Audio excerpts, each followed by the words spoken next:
Travis County judge excused a group of potential jurors after a defense attorney claimed there was a lack of Hispanic representation. Attorney Charlie Baird contended the 75-member group didn't fairly represent Austin's population, and a judge granted his motion to summon a new jury pool. KXAN's Brianna Hollis has more on this case, as well as an in-depth look at how jurors are even picked here in Texas.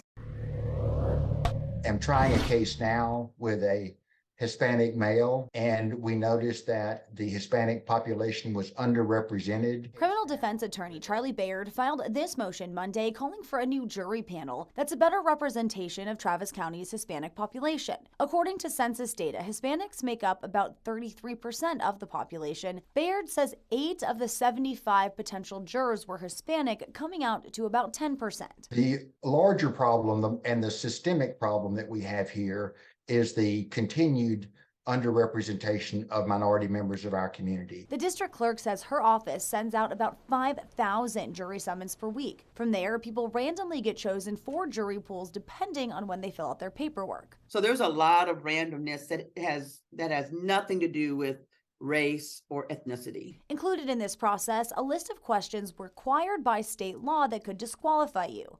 Some examples: are you a U.S. citizen? Can you read and speak English? Have you been convicted of a felony or misdemeanor? And I'm not saying whether or not the way jurors are disqualified, in my opinion, is good or bad, but we followed the law. Brianna Hollis, KXAN News.